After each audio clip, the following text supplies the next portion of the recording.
What's up, everybody, and welcome to my channel. For those of you who don't know me, let me introduce myself. My name is AimPunchTV, and I'm a visually impaired FPS player. I'm predominantly on TikTok, but I'm trying to branch out my roots and explore other platforms. Which brings us to the point of this video. Today, I'm going to be doing a full review on 0 Hour. For those of you who aren't familiar with 0 Hour, 0 Hour is a tactical response and SWAT simulation, similar to the likes of games like Ready or Not or Ground Branch. I'm going to rate each aspect of the game individually, ranging from graphics, gameplay, audio, the audience intended for, PC requirements, difficulty, the grind it has, the story it has, game time, price, and bugs. I'm also going to talk about similarities to other games in the genre, differences, and things that can make this game better. Without further ado, let's get into it. 0 Hour was built on Unreal Engine 4, utilizing Microsoft's DirectX 11 as a renderer. Being based on an older graphics engine, I will say this game does look pretty good. Lighting intensity, shadow depth, and dynamic range are all on point. I also think the game has the right amount of bloom and world reflections. The game seems to be targeted towards this gloomy, dark, but vivid art style, and it looks really good for the game. All of the 3D models are done exceptionally well, and I think it really immerses you into this game. My graphical rating is a 1 through 7. It starts with 8-bit MS-DOS graphics and ends with "you forget that this is not reality." This game gets a 5 out of 7 from me, which is good graphics. Moving on to gameplay. The gameplay is overall pretty good. If you come to this game from other tactical shooters, I will say this game is going to feel a little bit clunky at first and take some adjusting. But once you get adjusted to them, it feels pretty decent. You can use your mouse wheel up and down to control your movement speed while walking, which I think is a huge plus. Prone and crouch feel a little delayed, but they do the job. And the lean features are as good as any other game that has great lean features. I do have some small complaints about the general gameplay, such as the default keybinds are pretty atrocious and their placement's also really bad.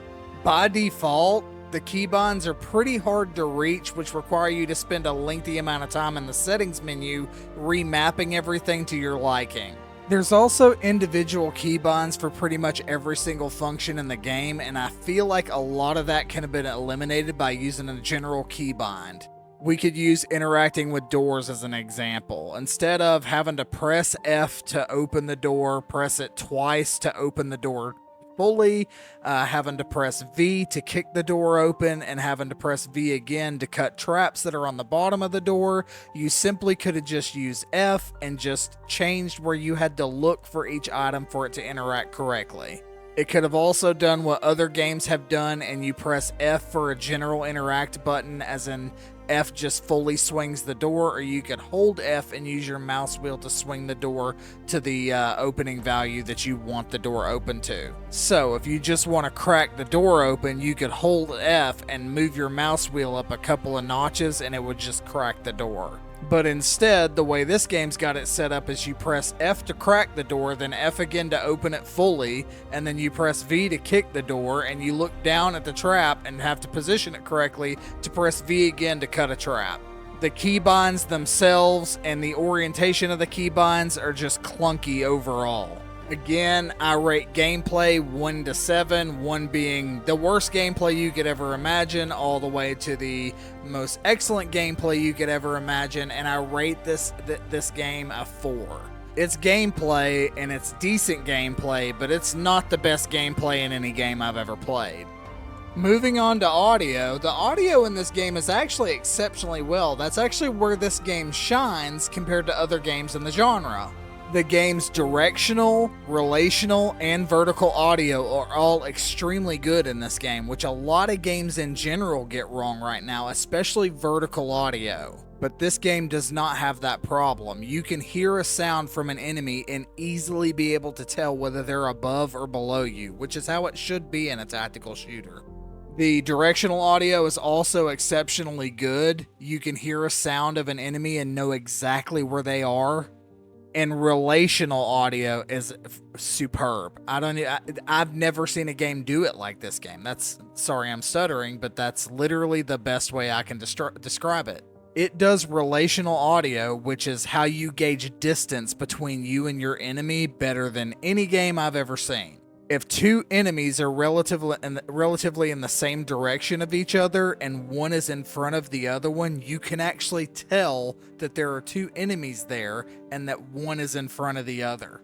This game does suppress gunshot sounds exceptionally well also. Most games almost always get suppressed weapons wrong, either making suppressed weapons sound like that corny sound that GoldenEye 64 used, where it sounds like air and a piercing sound combined into one, or they make it sound like the weapon, but it's still extremely quiet. And anyone with experience in actual firearms can tell you, suppressors are not that quiet. They still require you to use hearing protection while using them. This game softens the sound a little bit compared to unsuppressed weapons, however, they're still very much loud, just like they would be in real life. On a scale of 1 to 6 for audio, I give this game a 5 out of 6. The next two segments are going to be short but sweet, and these include the intended audience for the game and PC requirements. The game's rated mature, but to be honest, with looking at what the game is geared around and comparing it with other things that are on modern television in this day, I would say that this game is perfectly safe for an older teenager to play, like 15 and up, 16 and up. As for PC specifications, I'm not going to go into intricate detail, but I will say this, even a pretty bad PC can run this game pretty well. It doesn't seem heavily CPU bound, so as long as you've got a decent CPU and a good GPU, you're good to go. Difficulty is actually going to be a pretty short one also. As easily as I can put it, this game's not that hard. The only time you're really going to struggle is if there's hordes of enemies congregated together. The AI engine overall is pretty weak though. They're pretty brainless and do pretty stupid things. I'm not going to say there's not challenging aspects to it, because there most certainly are. But if you have any experience in tactical shooters at all, this game is going to be a breeze for you. Storyline. Unlike other games in this genre, this game actually does have a linear storyline to follow and lore to go with it. Is it a good storyline and is it good lore?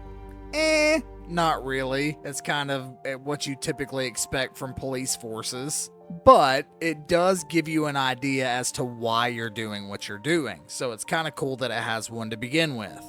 The game's playtime can be summarized as average. It can be lengthy if you're new to tactical shooters, but I've been playing this game for about a week now and I've completed everything there is to do in the game. Price. This is literally the best thing about this game. In fact, it's what caused me to buy it in the first place, because I've already got games like Ready or Not and Ground Branch and 6 Days in Fallujah, so there was no need for me to purchase another tactical shooter. But the game is literally $12 USD on Steam. 12 whole dollars. The price alone makes it easy to overlook any negative drawback the game may have. And last but certainly not least, bugs. This game doesn't have any. Not any that I encountered anyway. Maybe I just wasn't trying hard enough, but I can say that this game operates pretty damn smoothly.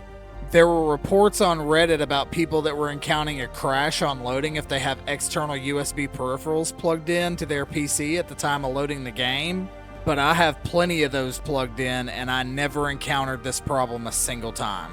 It's very similar to other games in the genre.